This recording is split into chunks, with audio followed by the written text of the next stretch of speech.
So we were invited to a screening of Monster Summer that we couldn't make, and I think for the first time ever, it gave us the option of also doing a screener at home. Yeah, which and I was was like, great. finally! I wish we got more of those. Those Yeah. were like the best. Yeah. Yeah. Because, there's definitely some where I'm like, we just can't make it that night or Yeah. whatever, and we just can't. And this is a wonderful option, so thanks for that. Yeah. Now, this is a family-friendly horror film, to say the least. And it stars Mason Thames from The Black Phone. It has Mel Gibson, who, obviously we haven't seen in a ton of stuff lately because of, stuff. Some controversy stuff. We also have Lorraine Bracco in here from The Sopranos, as well as Kevin James and good old Ham Porter himself from The Sandlot making an appearance in here. So this is about a kid who lives in Martha's Vineyard with his mom, who can't seem to fully pay the rent, even though she's got like waterfront property in Martha's Vineyard. You'd think that, if you own that house, you might have some money. Maybe it was inherited. And it's like a bed and breakfast. Yeah. Yeah. No, it is, but I don't know. To my understanding, most people who live there are fairly wealthy. It's expensive. Anyway, so he lives there with his mom and his friend, as well as some other kids, start acting strange after some interactions that are less than favorable. And he cries, "Witch!" With the title being Monster Summer, I thought that this was going to be like a Monster Squad type movie where there was going to be a group of kids that were taking on different monsters in the town. That's what I thought too. I thought we were going to get a variety, and there is only one witch. Yeah, that was. I feel like this should be called like Witch Summer. Yeah, well, it sort of made me think too, like maybe this is like planned to be a franchise or something, where they'll do other monsters in other movies, which I could see. Like they could do Monster Fall, Monster Winter, and Monster Spring. Yeah. Yeah, I don't know. But yeah, I was kind of surprised by that too. Yeah. Yeah, I didn't really care for this one much, unfortunately. It was a little too kiddish for my tastes. I never really vibed with much. There was just some kind of character connection that was missing for me. The performances in this all feel kind of just there for the most part. I didn't find anything all that interesting. You know what I really think it comes down to is I felt that pretty much every single thing in the film felt extremely generic. Yeah, there's one element that I liked that involves the witch, that I was like, oh, that's kind of interesting and cool. But then everything else, I agree, I felt it was kind of generic.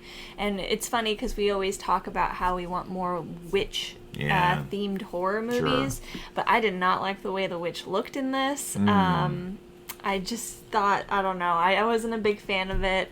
It felt very like cheesy and super typical, but not well done typical, if that makes sense. Yeah. I think my favorite part of the movie is probably the like father-son relationship dynamic that they have going on, but I think that that's a fairly underdeveloped like area, even though it was maybe the part that I liked the most. I think there's a lot that could have been done with it, and we just don't get enough. I think it's like one of the way they come together feels very forced and convenient. Yeah. Right? Like so it's Mel Gibson's character and Mason Thames' character, and they're brought together because of something, because he goes to his house for some reason, and then later, not much later, he just becomes part of the crew, basically. Yeah. And then they're like investigating it.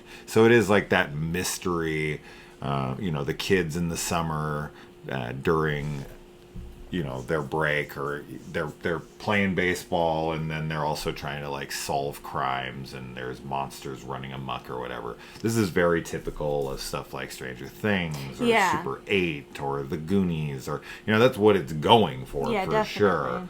But it won't have any kind of lasting power or staying power like those properties do. Yeah, because part of that is that I feel like none of the friends are that memorable, and I also didn't really fully buy into the friend group. I feel like there's not enough time spent with them in general, not enough time like building the relationships, or even if we're not going to spend time with them, I just felt that there was some like spark missing. I agree. That you can definitely write in shorter scenes if you don't want to spend a bunch of time. But anyway, it's missing that Spielberg magic. It is. It's missing that like E.T. Stand By Me, that kind of vibe, which I think would have really made it a better like story in general.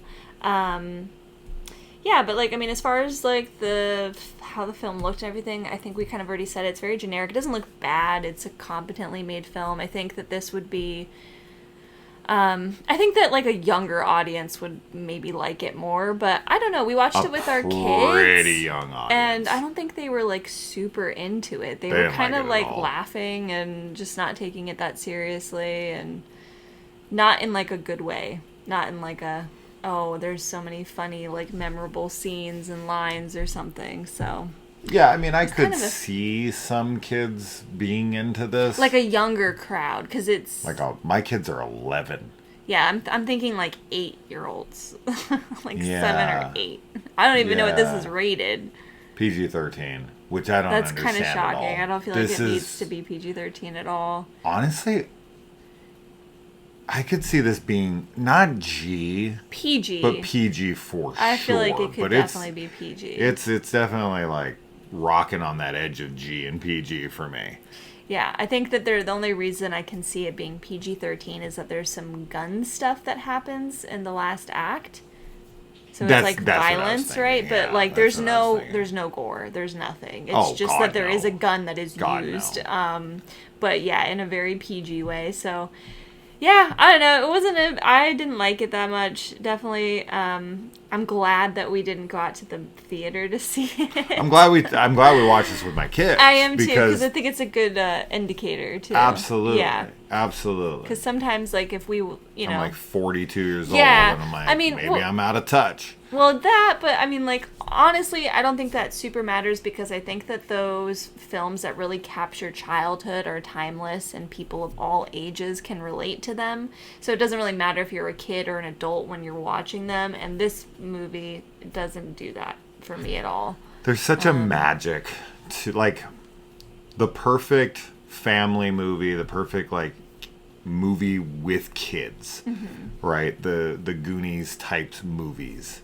There is just an undeniable magic, and there's the characterizations in those movies have to be stellar. Yeah, you have to have something that really like makes each individual character bring something to the table that makes them super memorable, right? Like when you look at the Goonies, when you look at The Sandlot, when you look at any of the classic like family kid centric films that are dealing with this, even Monster Squad, each kid has their own unique identity, and it's always super engaging, super entertaining, super funny, super heartfelt, whatever it is, and there's just this magic, and this movie has none of that. Yeah, because the beauty of that, like what you're saying, is that if you don't relate to the main character, there's maybe another character that you relate to, or other characters remind you of other people in your life, so it's like... But everyone has been a child, right? Yes, that's why these types of movies are so easy to identify with, because, kids watching adults, they can't connect that bridge, right? As to where when adults watch kids, we've been kids. So it's very easy to go back in time when something's very nostalgic for you. Like if I watched... any of the movies that we've mentioned previously, for the first time today, I would still very much connect with them because they just have that magical, nostalgic feel to them, even if they're not a nostalgia film. Like nowadays we make more nostalgic films that are trying to, capture something that was once, as opposed to like The Goonies wasn't nostalgic at that time. It feels nostalgic to us now, but looking back on it from when it released, it was trying to be inventive. It was trying to be like, artistic and, whatever. So I would still love that film as a 42-year-old man watching it for the first time, guaranteed. So it has nothing to do with the fact that it's for kids, that it doesn't work with me. It's just the characterizations are so flat. Yeah. One thing that's interesting, too, about that, because, like, this movie is set in 1997, it just kind of made me think about how, like, because you said, like, they're, like, people, we kind of, like, start trying to make films that are nostalgic rather than them already becoming nostalgic. I actually have a question for you on that, but go ahead. Well, I was just going to say it's interesting because, like, I was trying to think about, like, a movie that we've seen recently that involves kids from, like, the 2010s or something, like, when I was in high school, but not, like, a kid kind of a thing that has that feeling. And I was like, oh, it's such a different vibe than like the movies from like the 90s or 80s or even like very early 2000s, because I think kids now are like a lot of time like online and on technology, whereas like especially in the 90s and stuff, like you were outside and like playing and doing other things that are, it is a lot more nostalgic to watch. Whereas I feel like now if I watched a movie that was like truly about like Gen Z or something, like Gen Z's childhood, I would be like, what? I don't know, maybe not. Maybe you wouldn't connect with it because it has, I think it would feel a lot different. So childhood. Yeah. The question I was going to ask when it comes to this being set in the 90s, I don't feel like that has a purpose in this film at all. I didn't either. It's 1997. One thing that we liked is there's a reference to Fox Mulder in this. Yeah, because we're watching the X-Files reviewing. In this movie benefits? I think that you are right, though. I think that that's like remember the 90s? Remember when you were a kid in the 90s? Like a bid for nostalgia, but there is not anything in this film that screams 90s to me. Not at all. I didn't feel like the fashion was very nostalgic. I didn't feel like there was if they would have never put a time period up on the screen, no, I would have thought this was 2024 100%. I would have never questioned it for half a second. Yeah. That's definitely... Maybe I would have been like, where's their cell phones? Or like, why aren't they calling on their phone? But there's never really a scene for that. So to me, I literally don't understand the purpose of setting this in the 90s. I agree.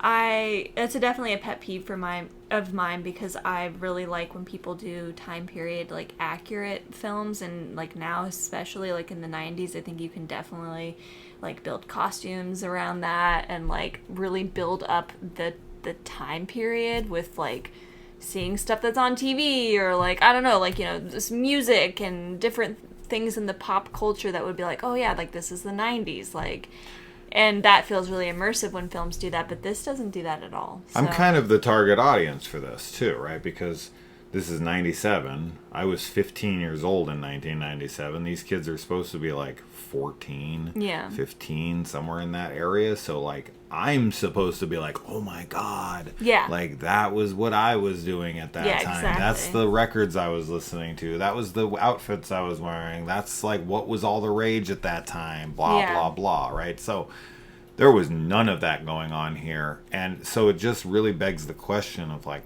why? Like, what purpose does setting it in the 90s even serve? Because that's when you go to set a film like this in the 90s, it usually has to serve some purpose. Whether it's like, I want to eliminate technology so I don't have to worry about pesky cell phones getting in the way of like, why don't they just pull out their phones and call someone? That wasn't really an issue here. Like there's so many things throughout this that I'm just kind of trying to wrap my head around. What's the point of even making it in the 90s? You might as well have just made it in 2024 because it's not like anything was taken and really needed to be made to accommodate that time period. So like, what was the choice? I don't get it. And you missed out on a kind of an opportunity there to take it back and make it feel like The Sandlot or something that came out in the 90s and was super nostalgic. Because these types of movies are they're like purposely nostalgic now. They typically don't make movies like this anymore unless they are nostalgic in their presentation, and especially setting it in the 90s. You usually do that for nostalgic purposes. Yeah. Or specific events coinciding around that time that are going to, adjust the story around it or whatever. I don't get it. I don't see any reason to put it in the 90s. So, not a fan. I definitely would not have wanted to see this in theaters if we drove out to Tempe for this. Yeah. On one of our days that off. would have been kind of a bummer. So, anyways, if you have really small kids and you're looking for something horror to watch with them, then there you go, I guess. Yeah. That's the best I can give it. Yeah. Anything more? No, that's it. All right. That's that. Bye. Bye.